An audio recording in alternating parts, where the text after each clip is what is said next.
very labile, and he was really like forthcoming with information, and he was just like would tell me all these great things and tell me all these terrible things, and he would cry and he would laugh. So he was a really interesting individual. So do you That was hard for me. So do you think any kind of the medication, have you seen where medication, I guess, prevents some from opening up and Definitely. feeling? Yeah, I've actually the other night I was on call and I got really upset with a nurse. I went in and I tried to wake a patient up, and usually the medication that they give is Ativan, which is a really strong benzodiazepine to these individuals, and usually they give that to them if they have some type of methamphetamine issue and they're just in and they're irate, they can't really control them and they want them to go to sleep.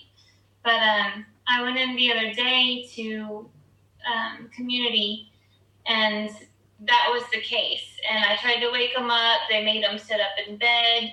They put a cold rag on his face. They were like rubbing his back while I was trying to ask questions. And then I noticed the nurse starting to say, well, don't you remember you told me you were hearing voices and they were telling you to do things you didn't want to do? And at that point, I had to just sit there and be like, no, this is not this patient's assessment. This is you leading him into questions for me to contract for him. So I had to downgrade that call and just tell her I'm sorry, I'm leaving. And then she was really hateful and like heinous to me. So I had to go back later and redo that one. But medication is a big issue. Sorry, cat. Big issue, I think, in some circumstances. So with those, once they're medicated, is there a certain amount of time that you wait to come back to do the assessment? Do you do a 12-hour wait time, a 24-hour, or how does that work? I don't actually think that there's a protocol on it. If I think I have some say in that. Basically, we're activated through the Avail hotline. So if I call and I downgrade an assessment and I say, this individual just had like 2 milligrams of Ativan and they couldn't even talk to me. Say that nurse who was mad at me for not doing the assessment calls me back an hour later. I have it within my power to say like, no, I'm not coming back. I know it's only been an hour. That medication's not going to be clear.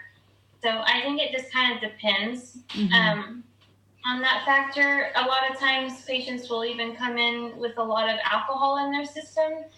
I don't know, like, I know they have to be like under 30. I don't know what that means, like as far as consumption wise, but there are certain amounts that they don't call us for until they are medically cleared. So like under a certain amount of alcohol consumption, they are medically.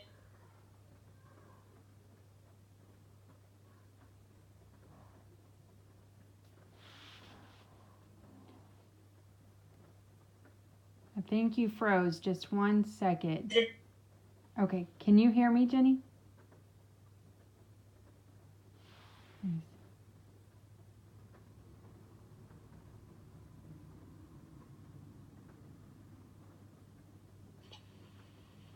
Jenny, okay. I see you now. Okay, I was going to say you froze, so I couldn't hear you. I could just, let me, hold on.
Can you see me?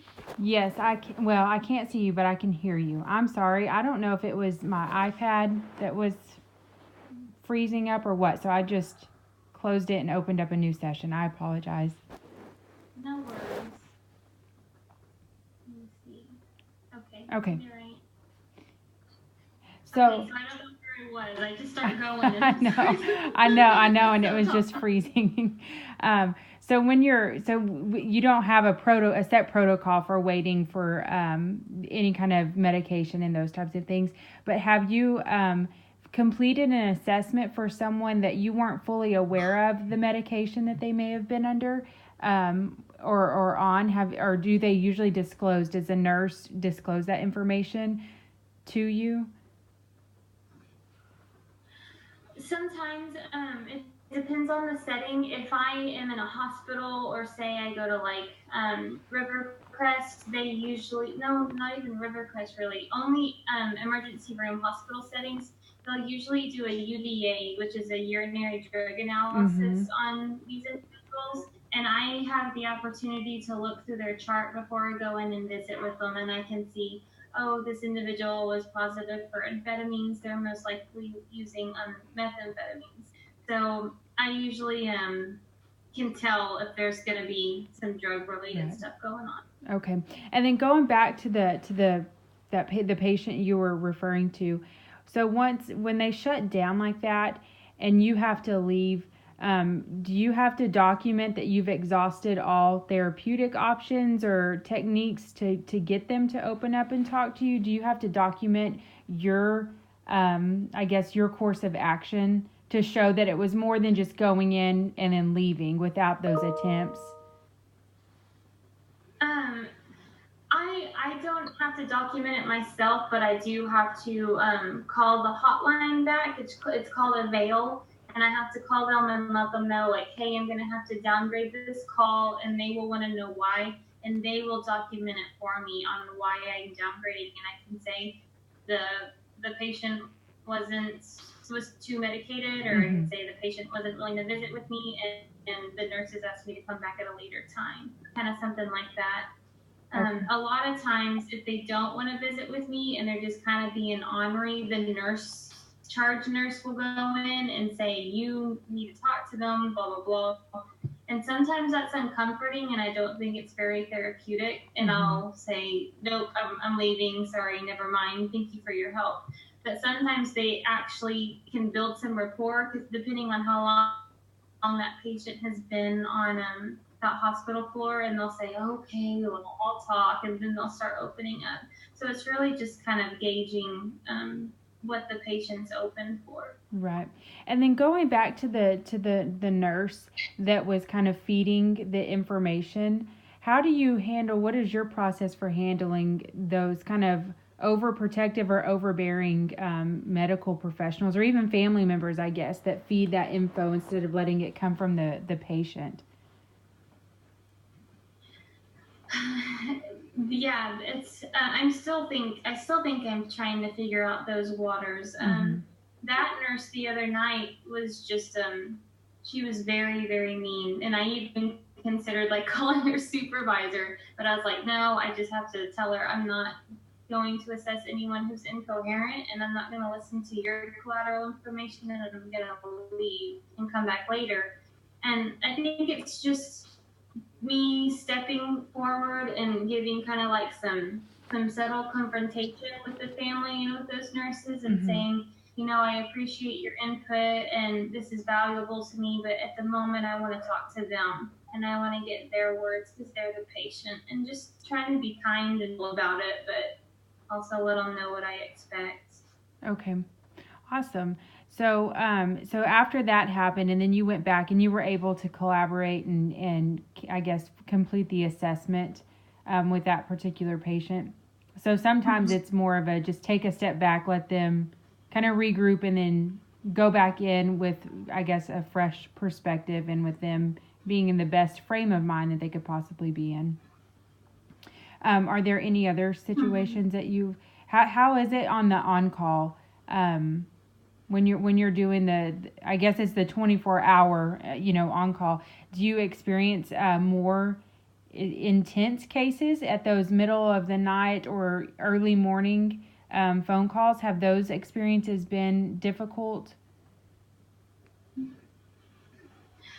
Uh, really, the difference in patients, there's really no difference. Mm-hmm. Like daytime or nighttime. I get easy patients at nighttime and daytime, and I get hard nighttime and daytime. I think it's really probably my mind frame and my ability of what I can handle at that moment due to like how much sleep I've gotten and how incoherent I am. But just a lot of the most difficult ones are mainly drug related.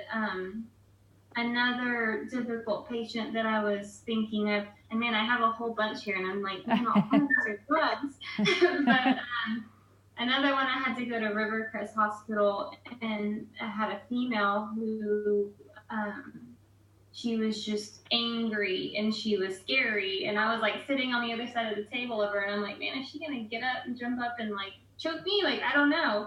And it turns out she had been abusing methamphetamines for several weeks, and she was just kind of yelling, and every question I asked her, she was just like really angry. And when I got onto the drugs and I'm like, are you using drugs? She was like, no, I'm not using drugs. My boyfriend's putting drugs in my food, and he's been drugging me. And that was another one where I could just had to like really step back and like really be calm and just try and get her to talk to me. But she was just like overly psychotic. And I don't know. I had to do an EDO on her and make her be there against her will. So.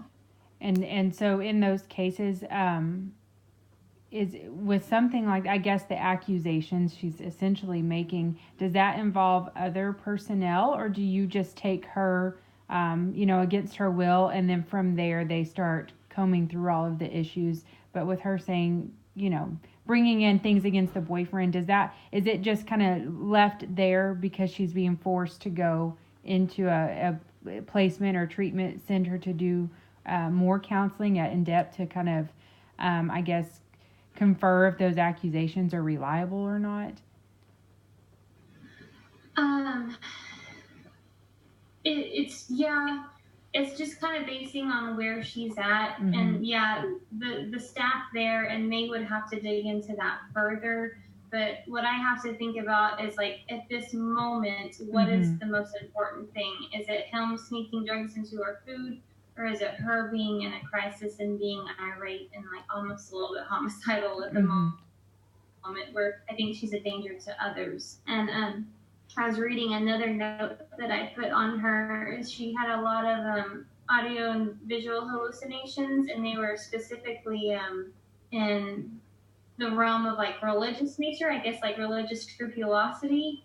And she like believed that God spoke to her and like God told her to do things, which is actually very common and normal. However, like, she was just really irate about it. And at one point in the interview, she asked me, are you religious? Do you believe in God? And I felt kind of uncomfortable because I didn't want to answer one way or another. I didn't know how it would affect the interview. And so that was a point where I had to realize, like, okay, do I need to put boundaries, or do I need to just lie to keep this going well? Right. But I tried to just put it back on her, and I'm like, well, what's the importance of you knowing my religious background? Like, why do you ask that question? Like, why is that important to you? And just kind of like tried to spin it, because I am actually agnostic, so I didn't want to like upset her, and I didn't want to lie. But I've noticed in certain instances, I feel like it's appropriate to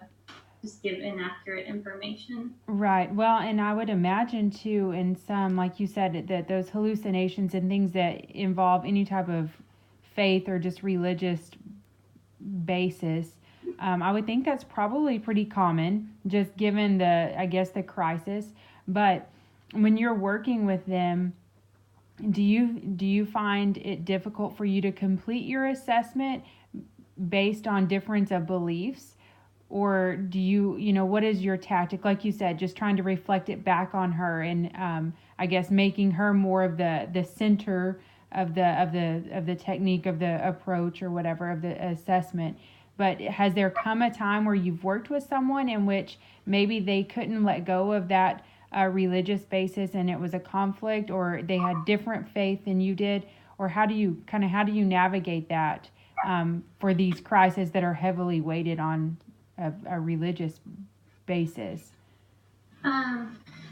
I think I'm still trying to navigate that. She was really the first one that's ever asked me, and it kind of caught me off guard. My supervisor is actually atheist, and she gets asked these questions a lot for some reason, is what she's told me. But she's been there for years and years and years. And she says that she actually advised me in a training, this might happen, this is what you should do. Like, try not to answer, try not to lie, but try to just put it back on them. But I do think that if it was a situation where I needed to continue with the assessment and they wanted to hear that I was on the same level and same page as them, like, I guess I would almost want to practice some congruence there and let them know, even if I'm really not as religious as they are, just let them know that I'm spiritual and let them know, just try and let them know what they want to hear, I guess. Yeah, right. No, and I think that's a good tactic or a good way to approach it, because although our beliefs are different, we still have a belief in some system, or we can have a spirituality in some way, shape, or form. And although it may be different, at least there's that commonality, like you said, there's that congruence. So making that connection that although the beliefs may not be the same, you do have that, so you can relate to her at some extent when it comes to some kind of spiritual belief. So yeah.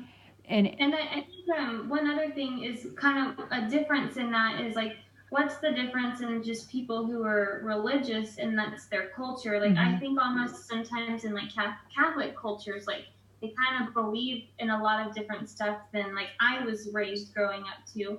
So a lot of stuff I have to sit back and think, is this psychosis, or is this something that's like actually kind of normal in the culture?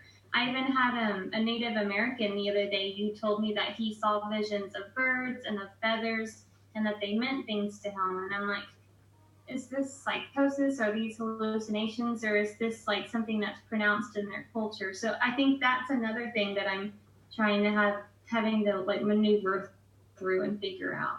And I guess in those situations, it's not like you have multiple sessions with these particular patients or clients to really learn their background and their culture. So you're in the heat of the moment, in that little bit of time that you have with these patients, you're having to try to decipher, is this a cultural thing, or is there an underlying issue, and break apart those two things. Have you found that to be a challenge with those?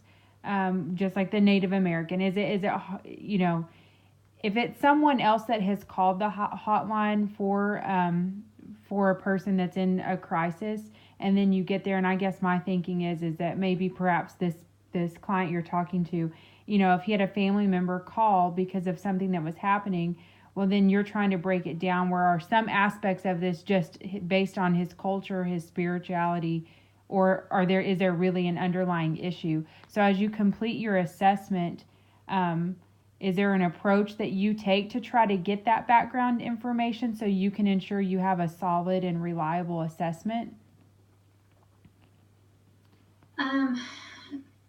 I mean, I think if there were family members there, or if there was like collateral information that was relevant to their past, I would do everything I could to read that. And I think this is a big struggle of mine, is just trying to be more culturally aware and trying to be like, just figure all of that out. But a lot of times, since I work in crisis and I work with individuals that are not funded through, like with insurance, a lot of times they don't have a lot of support, and they typically don't have family in the room with them. I mean, if I saw 100 clients, I bet maybe like 5 to 10 of them would have family members in the room. Okay. So I don't get a lot of that.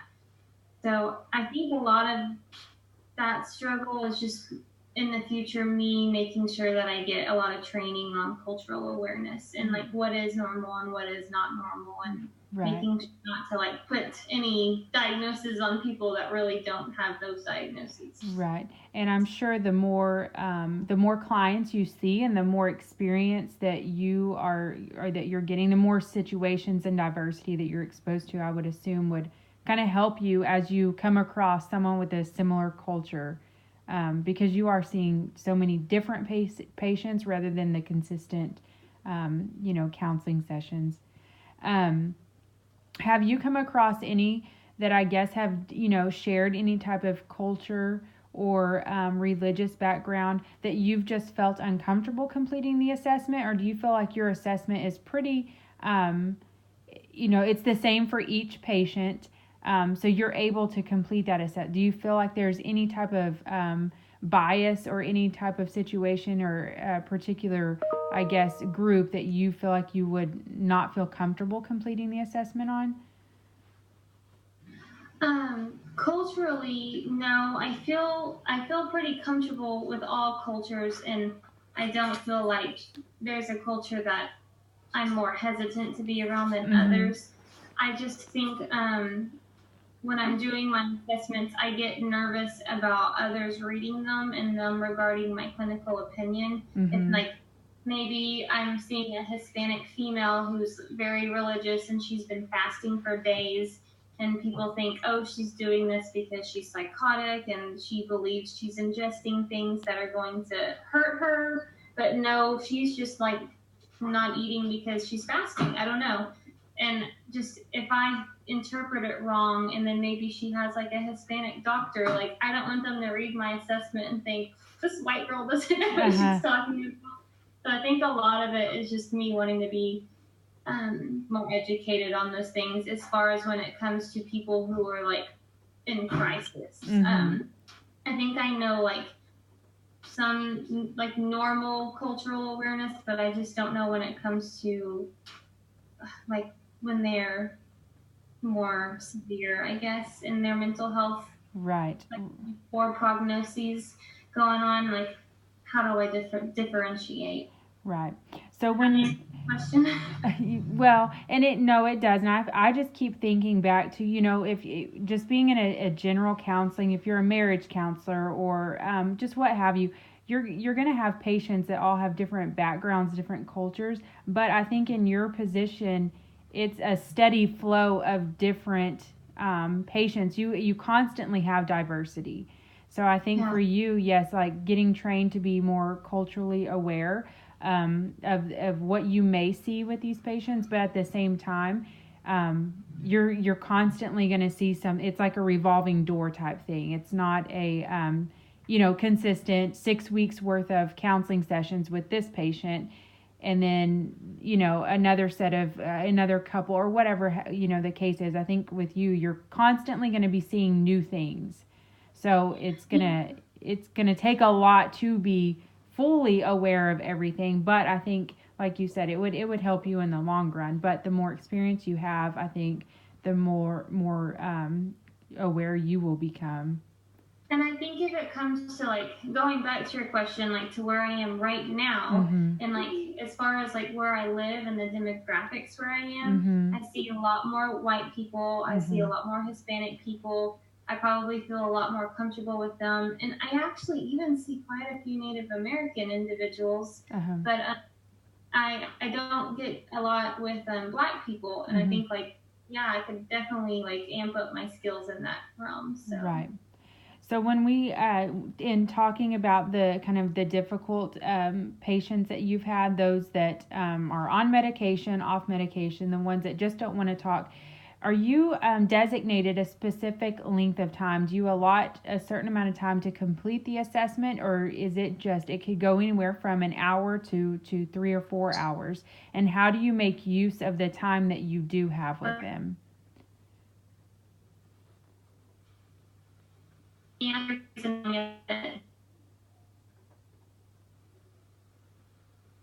Okay, sorry, it froze for just a minute. Okay, I'm sorry, repeat your question for me. In terms of making or the time that you have allotted to work with each patient, is there a designated time frame? Do you try to set aside a certain amount of time that you just know going into it? I know I'm going to need at least a solid hour to complete this assessment. And if it goes over or under, how do you make use of that time, and how do you kind of coordinate so you're not there for 8 hours completing an assessment? Yeah, I definitely have a time frame that I kind of shoot for, and that also depends on the setting. I think I told you on our our last meeting, like when I'm in the jail, it's not quite so intimate and people really don't want to talk to you because there are people everywhere. So jail assessments, I like to give those anywhere from 15 to 30 minutes. Mm-hmm. And I know if I go under 15 minutes, I probably haven't spent enough time with them. And if I go over 30, this person's probably talking a little bit too much, and I need to give them some, like I say, like that subtle feedback, like, okay, thank you, like, to end that. When I'm in hospital settings, the assessments are much longer, and I have like a private room with them. So I try and shoot for at least 30 minutes, at the most an hour. And there are some people who just don't want to talk to you, and they just know I have to do this to get out of this hospital room. The nurses told me I can't leave until I talk to this person. So they'll just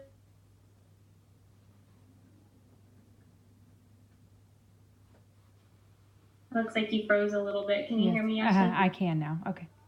Okay. So I just, if they're giving me really brief information, I just try and pull as much as I can, but I don't want to overwhelm them or stress them out. And then same thing for the people who just want to talk and they're either disorganized or they're really tangential. I just try and like hone them back into like what I need for the assessment, and I just try not to let them go off. Right. I'm not there to counsel them. I'm there for them in that moment and what they're dealing with at that moment, and just making sure they get the care for that. And that's one thing, I guess, your assessment tool that you use, kind of, does it provide, or do you feel like it provides you with almost like a script in a sense that helps you stay on track? Because once they do kind of veer off of topic or get a little too in depth, you can use that assessment to reel them back in just by coming back to what is on paper, rather than continuing to divulge, extra information that's not needed for, like you said, what's happening right then.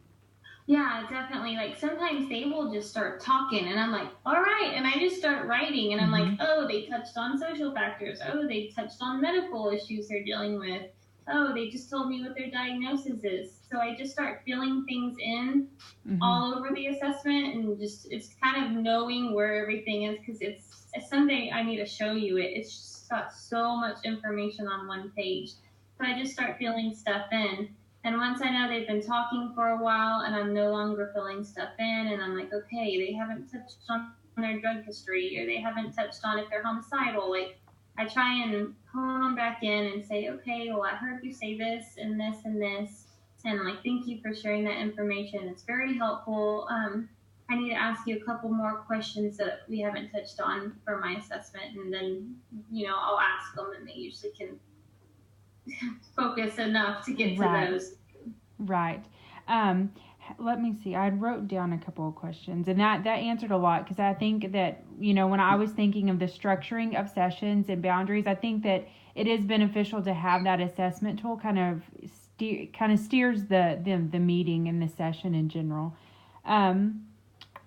The boundaries, I think we've kind of touched on that, just how you establish boundaries. Like you said, the one that had some, was bringing in some of the religious concepts of things, and then probing for your beliefs. But I think you did a good job of going back to the focus of the client.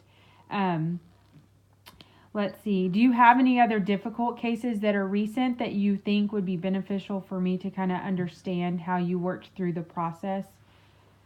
Yeah, I've got like 2 or 3 others that I've written down here. And another one kind of with boundaries that I know is really big in counseling that I need to be careful of is countertransference.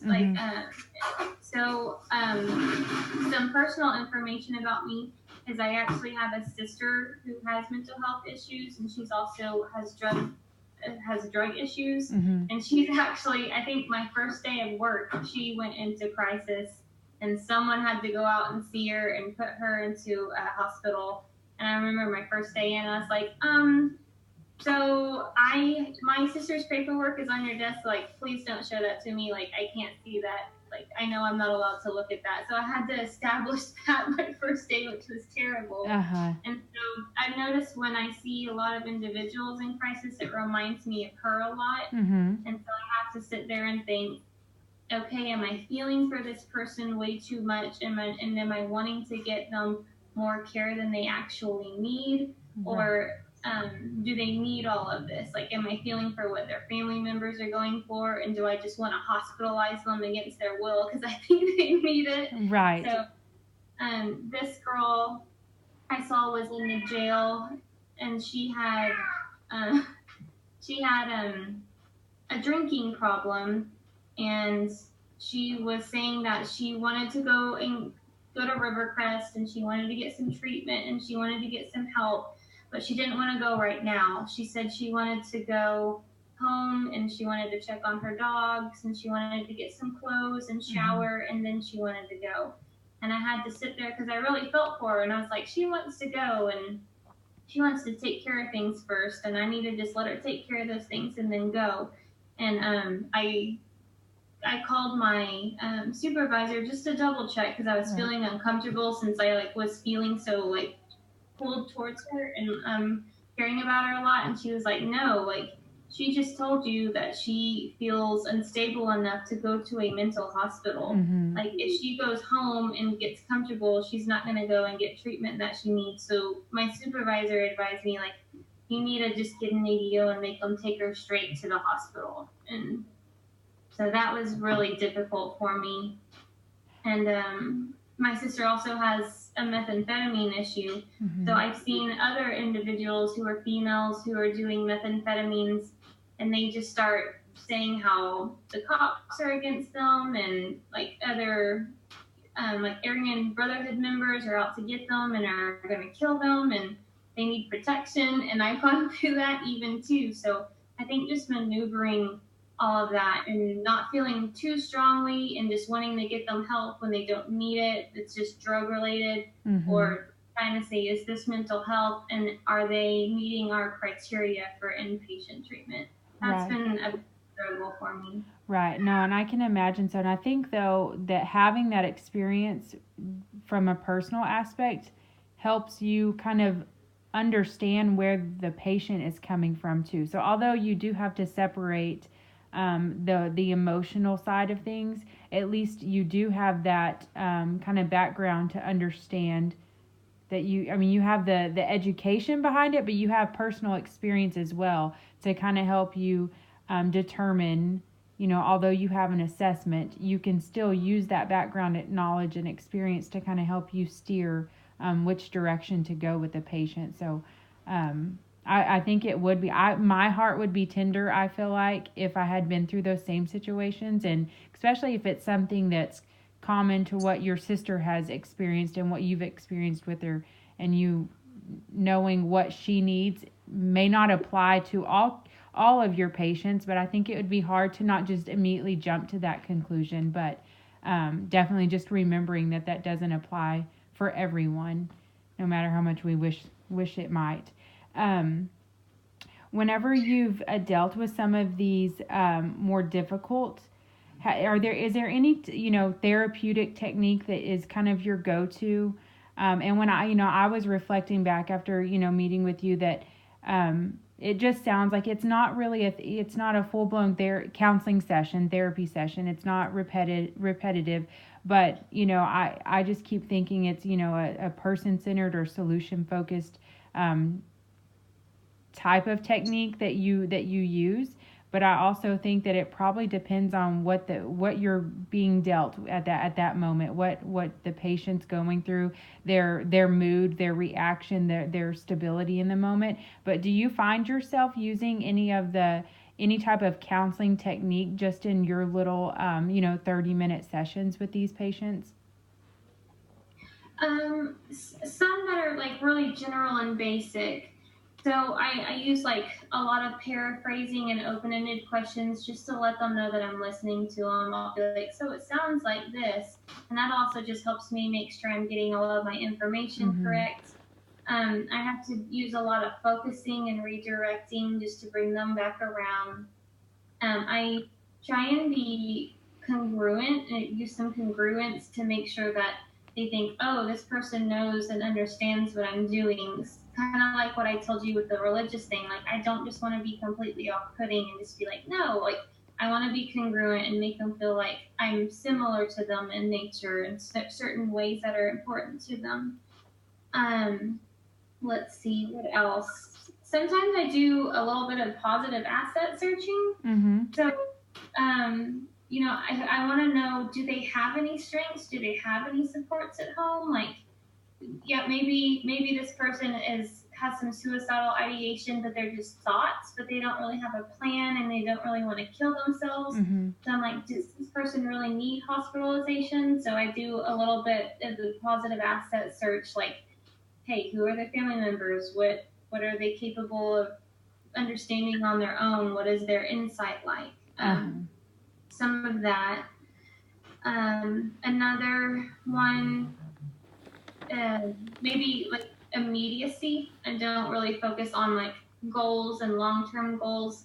Like you said earlier, it's like meeting them at the door. What are their immediate needs? Mm-hmm. This person is in crisis, so I don't want to sit there and be like, you know what, I really think you would benefit from some cognitive behavioral counseling, and these are some great support groups in town. Like, typically they don't care about that at that moment. They just care about what's going on in their life. Like, my children, CPS just took my children away, or I just slit my wrist open and I care about like having 36 stitches in my arm and being in pain. So I have to really think about the immediacy of things. But let me see, did I write any other ones down? Do you have any that maybe after the fact, after you worked with a patient, that you had reflected back and thought, maybe I should have done some things differently? Have you had any that you just haven't felt completely confident in once you've completed and moved on from that assessment? Yeah, kind of in the way that I word things. Mm-hmm. I wrote this one down too. It's one that bothered me a lot. There was a male at Shannon ER, and he was brought in for a suicide attempt, and he had had multiple attempts beforehand. And he was a drug user, and he was on probation, and he was in there because he had failed a drug test. So he had, I guess, like messed up his probation, and he was going to have to go back to prison. Mm-hmm. So he was basically just like ready to be done and end his life. So he went out that night, and for the first time in his life, used intravenous drugs and started shooting.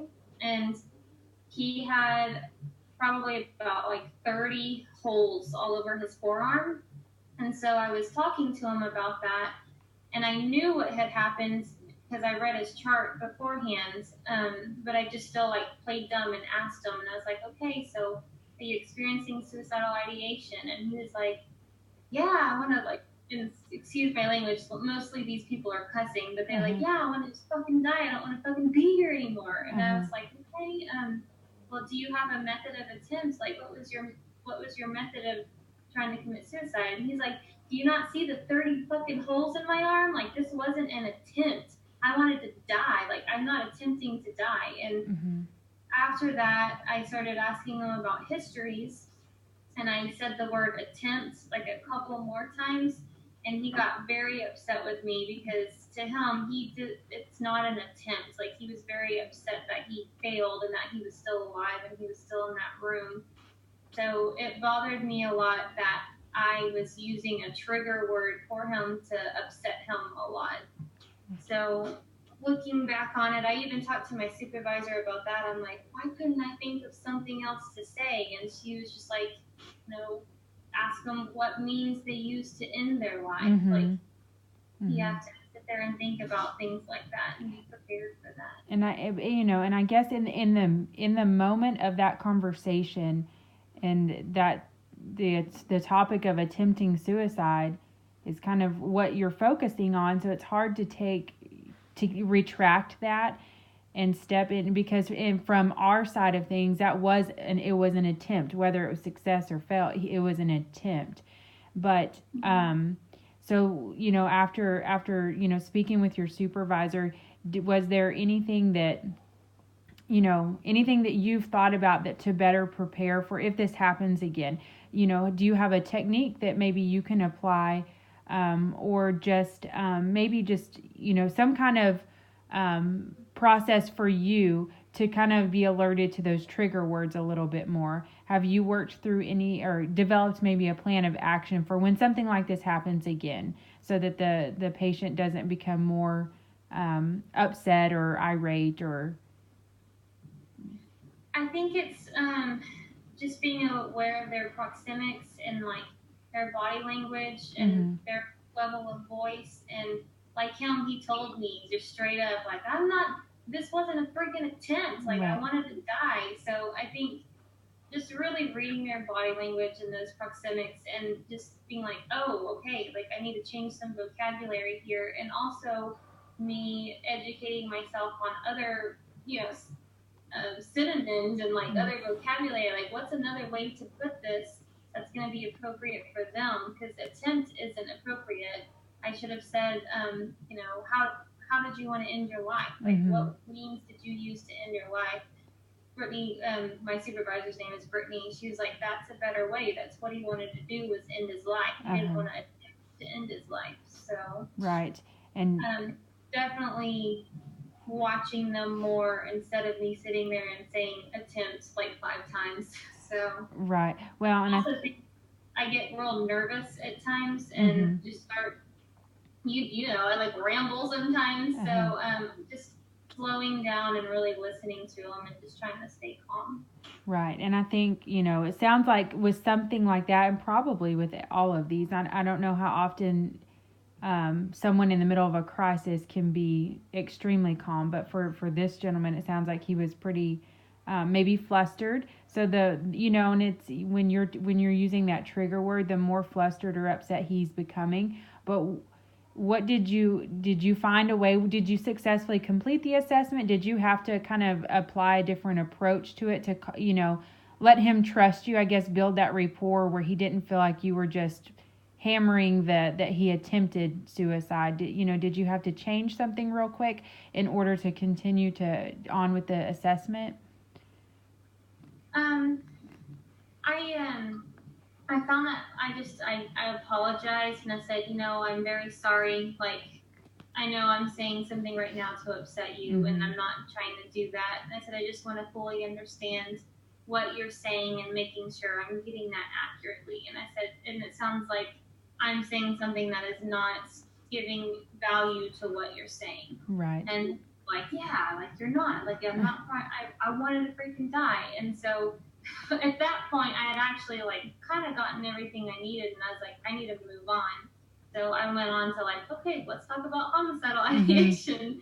So I got to like move away from that, and then attempt, that trigger word wasn't in our combo anymore. So just apologizing and letting them know that, hey, I hear you. Like, you're right, I did something wrong. I'm not going to do this again, even though I've just done it 5 times. But I promise I'm not going to do it again. Let's move on to something else. Right. But I think having the ability to recognize that you did something that upset him, but having the ability to recognize that, but also apologize and let him know, I'm sorry that I went there with you, and then, moving forward, I feel like that can do a really good job of building rapport, just having the ability to kind of own up to, okay, I'm sorry, I said something that upset you, let's move on and go this direction with it. So I think I feel like in this situation and in counseling in general, there's going to be times where you don't intentionally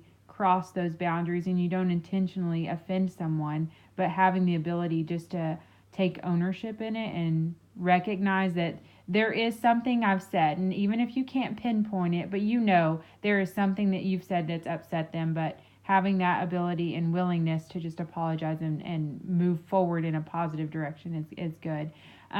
You've referred a couple of times about contacting your supervisor. So do you feel like, where you're at in your position and with the experience that you've gained just in working with a variety of clients, do you feel confident in contacting your supervisor when you have questions, or do you ever feel uncertain that maybe I didn't handle this appropriately, I don't want to contact my supervisor, just out of fear of it going negatively, you know, or do you think that you're pretty self-aware and confident in contacting and asking others for assistance and guidance? Um, I do feel pretty confident.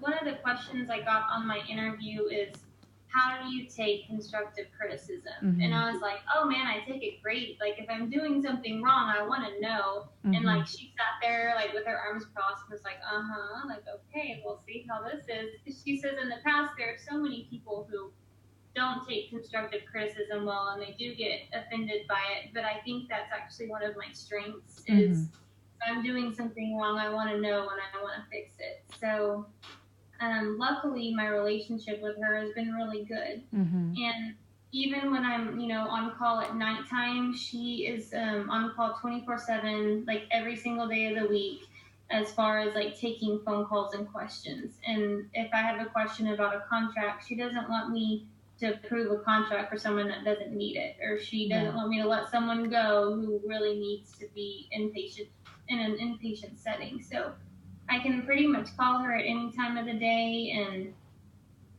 there's been times where I've called her and asked her a question, and she was like, okay, say your question again. And I'll say it, and just saying it out loud. Sometimes I'm like, oh my God, this is a dumb question. I'm like, okay, wait, is this an okay answer? Like, how do you feel about me doing this? So luckily, my relationship with her has been good. I could say other people at the center I'm not particularly fond of, but luckily the people in the mobile crisis outreach team is good. And the way our office is structured is there's 3 of us. There's about to be 4. We just did an interview for 1 more today. And all 4 of us are in one room. And so we're with each other all day long. We have to talk to each other. We have to know each other's boundaries and personalities.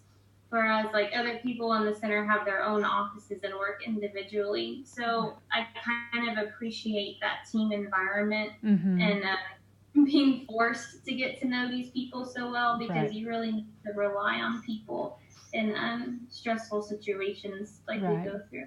Well, and then just having the stress of always, dealing with different situations so frequently. And if there is a situation that maybe you're not confident in the way you handled it, but being able to contact your supervisor and just to say, and just like the question of whether you should let her go take care of the things that she wanted to take care of before she was going to be hospitalized. That's something that, looking back, it's kind of like, well, I should have known that wasn't the right choice. But having the just feeling, I guess, free to call your supervisor and just double check that without being reprimanded for something like that, I think is good to have that established type of relationship. One other thing, Jenny, that when we were having our supervision meeting, like with our little collaborate and just discussing things that we had all discussed, that came up in me describing kind of what you do was the therapeutic approach and the rapport more or less with each of these patients. So I think from my standpoint, and like even with school counseling, and I meet with a student, well, I can always follow up and check on them. And then sometimes, just with any client, it takes a little bit to break that ice and to get them to really start speaking to you and openly and honestly. So do you find that once you're done with your assessment and that patient now moves on to the next process, do you find that it's hard for you've had to establish rapport and a relationship with the patient, and now someone else is going to have to come in and do the same thing? So do you ever find that these clients and patients are frustrated with that they've opened up to someone and now they're going to have to go do the same thing with another person? Is there ever any tension or I guess defiance with that? I don't think it's common for that, because a lot of them are in a state of mind where they're somewhere else and they're somewhere where they're not comfortable or they're psychotic. Some of them don't even remember me. And I have actually seen some people in crisis multiple times, and I'm like, oh, I wonder if they're going to remember me. And I just do the same interview I did with them in the past, and they have no idea who I am. Right. But there's been one person who I saw 3 weeks ago, And I guess she just really liked me. And we actually had a really long conversation. And I decided not to hospitalize her. She kind of came to a realization in terms and calmed down. And she got a lot of alcohol out of her system sitting in that hospital room, too. So I said, let me do a counseling referral for you to West Texas Guidance and Counseling. Let me do this. I gave her my card, and she saw my card and she says, well, you're a counselor. Like, can I just get counseling with you? And I said, well, unfortunately, like I'm not set up on like insurance panels, and I don't have an office, and I'm just kind of mobile, and this is what I do, but I can refer you to someone. And so I called and had them refer her, and then she had to call me back and ask for a letter. What was that called? A letter of support. So I had to type up a letter of support for her to allow her to get free counseling. But she was probably the only one who was interested in really wanting to work with me and continue a therapeutic relationship. But other than that, I don't even think people really remember me. Right. So. Okay. And that makes sense, because initially my thoughts were, well, maybe at some point there would be the process of kind of a transition, a handoff from you to the next person. But it makes sense in that moment, in that crisis situation. I think maybe they're reaching out for anyone just to get some kind of help, and you're that person. So although they're opening up to you, you're the person that they've reached out to kind of move forward in the process of getting some type of assistance. Yeah, and a lot of times at the very end of my assessment, I tell them, I'm like, well, just to reiterate, in case you don't know why I'm here because I contract for inpatient treatment. So I say, do you want inpatient treatment? They'll say yes or no. I'll say, well, I recommend it. I don't recommend it, but this is why I'm here. So I can cover your monetary concerns, and you don't have to worry about money, and you can go get some treatment and focus on your mental health and not about like money and more financial struggles. So I try and make it really clear, like why I'm there and what my role is, and I'm not here as a counselor. I'm not here to solve your problems. Right. Awesome. Perfect. Well, I think that was you, and I'm sure you have a ton of interesting cases that you could sit forever and divulge. But I think that was kind of where I was wanting to go this time, was just to discuss some of the structuring of each of your sessions and how you maneuver with time, and techniques on getting some to open up if they're not willing to open up. But I think that let me make sure. I think I have all that I had jotted down. I think you've touched on it some way or somehow. Okay. So perfect. Well, I again thank you so much for doing this, Jenny.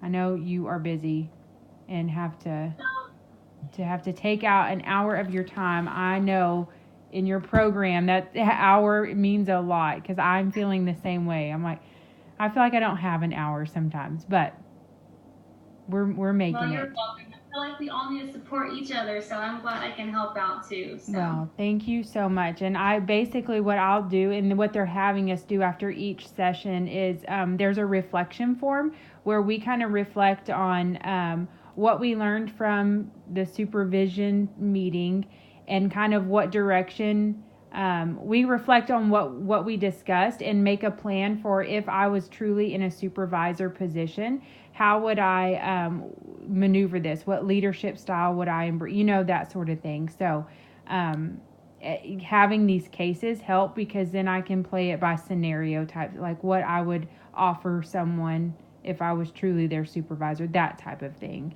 So I think it was perfect. So I appreciate you taking the time to give me all of this information.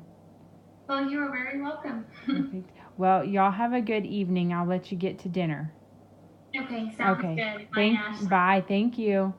You're welcome.